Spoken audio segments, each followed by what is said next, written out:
Barbados says it wants to leave behind its colonial past and remove the Queen as its head of state.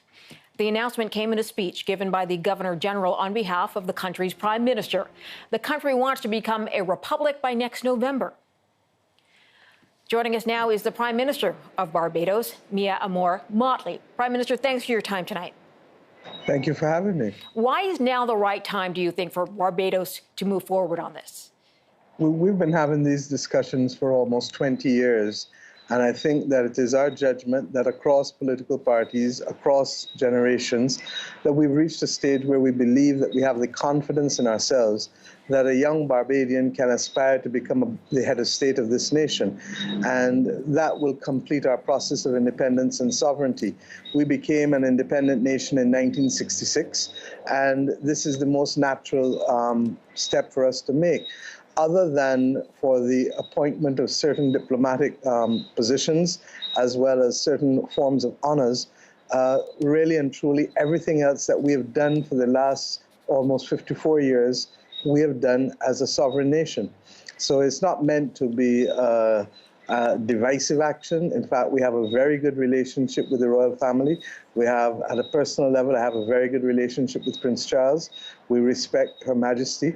But I do think that at this point in time, we have a duty to young Barbadians so that they too can believe that they can aspire to be the head of state in their own country, in the same way that in the United Kingdom, they would believe that they would want a British head of state, or in the United States of America, they would prefer to have an American head of state rather than a president from somewhere else. Now, you mentioned that it's the right time. You feel like the country has the confidence to go about this. What has been the reaction from the people of Barbados, and do you need to hold a referendum?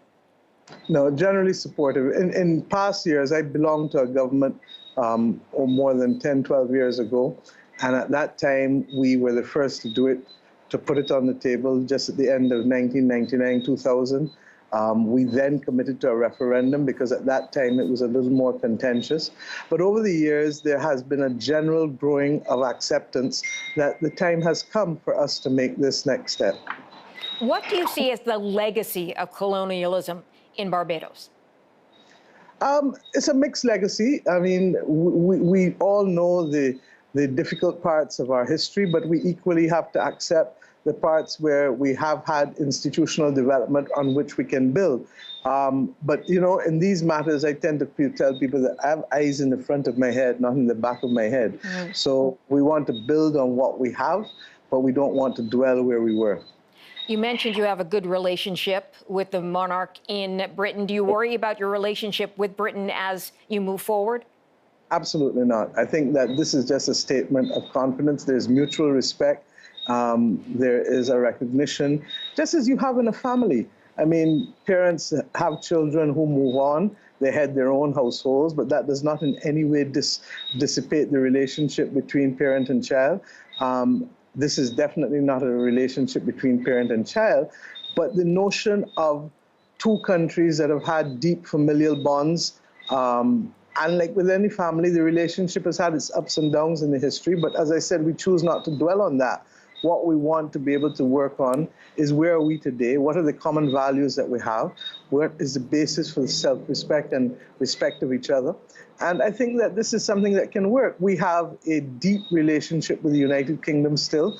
A lot of our investment comes from the United Kingdom, as it does from Canada, as it does from the United States of America and the rest of the Caribbean. We have a lot of tourists who come. We go there as well. So I think let's contextualize it. You know, the concept of the monarchy as the head of state came about as a result of our being a colony. We are no longer a colony. We are completely supportive of all of the arrangements for ourselves in terms of money, in terms of institutional arrangements. We get no forms of serious aid from the United Kingdom. It's a relationship of two adults respecting each other. And it has come to us at this point in time that it is important for Barbadian children to believe that they can aspire to be the head of state in their own nation, and rather than believing that only someone who is outside can have that position. You're hoping to do this within just over a year. What needs to be done in that time? And does it mean that you lose some of the symbols, the physical symbols in and around the country that go back to the monarchy? Yeah, there are very few symbols still that would be affected. The name of the Royal Barbados Police Force, clearly that would have to change. There are some things, however, that I wouldn't change. I wouldn't change the name of our hospital. Queen Elizabeth Hospital is the name of our hospital. It reflects the fact that Queen Elizabeth has been the head of state Barbados since for more than 65 years. And those things I can't change. But we will have to change, as I said, those institutions that carry the word royal on it. Our Barbados Defence Force is not called the Royal Barbados Defence Force, so there's no change there.